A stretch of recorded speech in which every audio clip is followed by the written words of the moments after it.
So, in recent times, the US government has been slowly disseminating information in regards to what's going on with the UFO agenda. We've been having figures like David Grush that have been forcing the hand of the establishment to acknowledge that, yes, the US government and other governments around the world have been in league with extraterrestrials, little green men from Mars. And breaking news, they're not green. At least a lot of the times, they're not green. The government, secret government, Black Ops has had many encounters with these extraterrestrials. They're figures like Bob Lazar, Phil Snyder.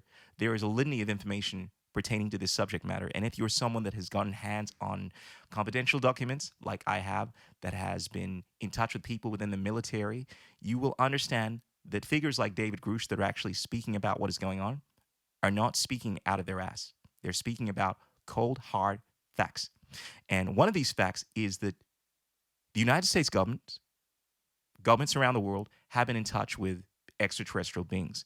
And the reason most people are not aware about this is courtesy of an organization known as MJ12, Majestic 12, Majority 12, who during the 40s, during the Roswell incident, they were tasked with uncovering what was going on with the UFO agenda.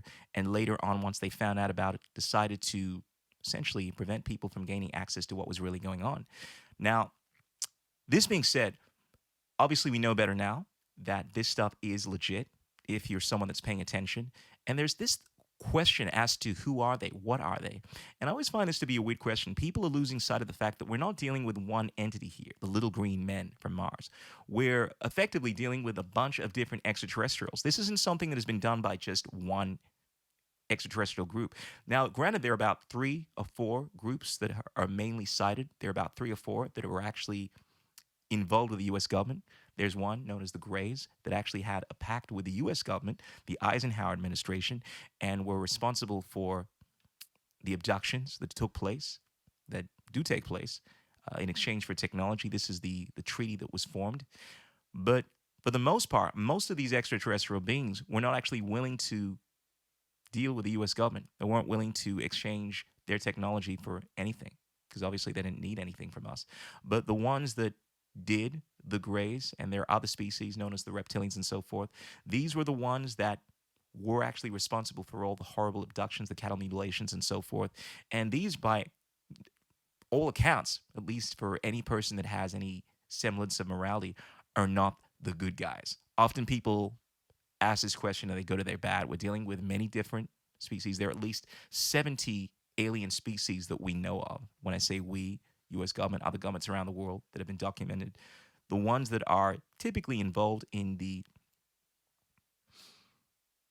cooperation with the U.S. government, with nefarious agendas and so forth, these are not good. These are the bad guys. So in regards to extraterrestrials, they are legit. It's just there's so many of them. There's so many eyewitness reports, so many encounters, but the ones that are most commonly noticed are the interactions with the Greys, the reptilians, these beings that are often reported.